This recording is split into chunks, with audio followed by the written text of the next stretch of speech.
So this is a very good question. ठीक है, देखते हैं क्वेश्चन क्या है।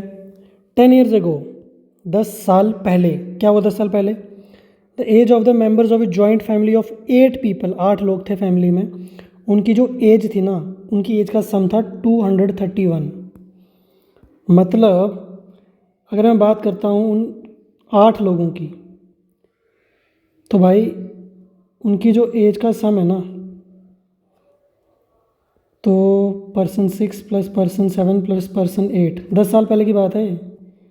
ये 8 पर्सन जो हैं, 8 people हैं, इनकी एज P1 P2 मैंने P3 मान ली, और इनकी एज का जो सम है वो है 231। ये पहली चीज़ गिवन है। 3 years लेटर, 10 साल बाद क्या हुआ था? 10 साल के बाद क्या हुआ कि 1 member died at the age of 60। मतलब 3 साल बाद, 3 years लेटर है ना, मतलब 3 years हो गए। 3 साल बाद क्या हुआ? एक बंदा मर गया 60 की एज में। कितनी एज में मर गया? मान लो जो मरा है वो था P8। तो अगर 3 साल बाद उसकी एज 60 years हो रही है, तो यहाँ पर इसकी एज कितनी थी? 57। तो इसकी जगह मैं 57 लिख सकता हूँ ना। और अगर ये 57 इस साइड चला गया तो ये -57 हो जाएगा, है ना। ये -57 हो जाएगा। तो इसको माइनस कर सकते हैं हम, करना चाहें तो इसको माइनस करेंगे तो कितना आता है? 11 में से 7 निकालेंगे 4 आएगा, 22 में से 5 निकालेंगे तो 17 आएगा, 174। मतलब 10 साल पहले उन 7 बंदों का जो एवरेज था ना, मतलब एवरेज नहीं, 7 बंदों की जो एज का सम था वो था 174। तो क्या क्या क्वेश्चन में कि 3 साल बाद वो बंदा 60 की एज में मर गया and a child was born during the same year. मतलब एक बच्चे का जन्म हो गया। तो मतलब अब उस फैमिली में क्या है? अब उस फैमिली में ये सारे P1 से लेकर के P2 अप टू P7, और साथ में एक बच्चा है जिसकी एज कितनी है? 0 years, क्योंकि अभी तो जन्म लिया ही है ना उसने। इन सब की एज का जब मैं सम निकालूंगा तो 174 आएगा ना। नहीं, 174 तो 3 साल पहले था।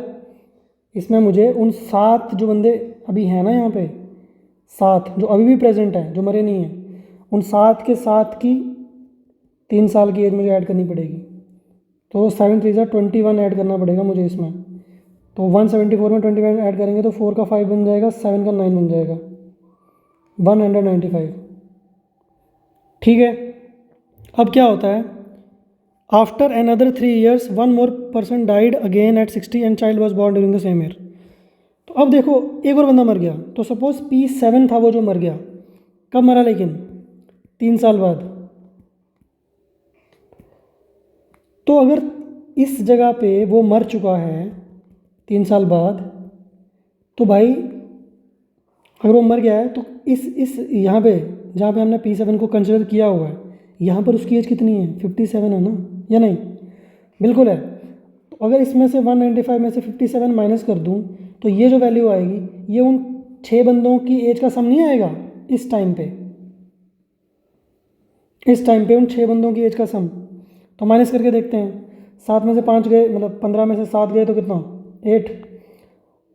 8 में से 5 गए तो 138। तो 138 उन 6 बंदों की एज का सम है। लेकिन कब? इस ड्यूरेशन में।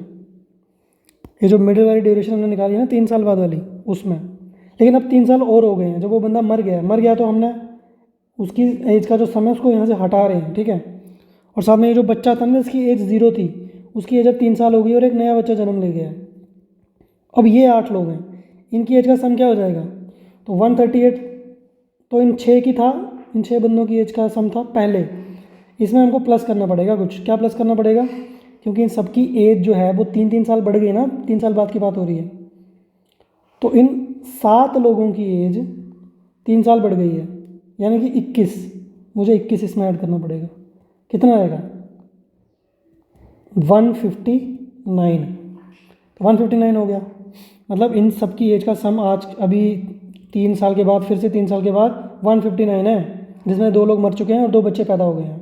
एक बच्चा अभी 3 साल का है और एक बच्चा अभी जस्ट पैदा हुआ है, तो 0 ईयर उसकी एज है। अब वो ये सारी कहानी 10 साल पहले की चल रही है, ठीक है। क्वेश्चन में पूछ रहे हैं करंट एज बताओ। करंट एज से रिलेटेड कुछ क्वेश्चन है। तो करंट एज में अभी भी 4 साल पेंडिंग है ना, 3 3 6 होते हैं और 4 ऐड करेंगे तब 10 साल पूरे होंगे। तो जब 4 साल पेंडिंग है तो इन सबकी एज 4-4 साल फिर बढ़ जाएगी। तो यानी कि 159 में ऐड होगा, कितने लोगों की एज बढ़ेगी? कोई नहीं मरा अब कोई नहीं मरा 4 साल में, तो 8 लोग हैं वो, 2 बच्चों को मिला के, 8 की एज 4 साल बढ़ जाएगी। 8 4 जा 32, इनको ऐड करेंगे तो कितना आएगा? और 9 और 2 11 होता है, 5 और 4 9 होता है, 191 क्या आ रहा है? 191 आ रहा है। मतलब 191 उन सब की एज का सम है, प्रेजेंट में जो इनकी एज है। कितना सम है? 191। पूछा क्या है? करंट एवरेज निकालो, एवरेज निकालना है। टोटल कितने? 8 है ना, तो भाई डिवाइड कर दो, एवरेज आ जाएगा, क्योंकि सम तो यही है। तो 191 डिवाइडेड बाई 8 करेंगे तो 8 टू 16 31, लगभग अप्रॉक्सीमेटली कट रहा है, ठीक है, 24 आ रहा है अप्रॉक्सीमेटली, डी। तो हम डी ऑप्शन के साथ जाएंगे और D option is the correct answer. ठीक है, कैट का क्वेश्चन है, बिल्कुल सिंपल तो होना नहीं था, थोड़ा सा समझना था चीज़ों को और कैलकुलेशन करनी थी। ठीक है, it was a good question, I hope आपको समझ आया होगा।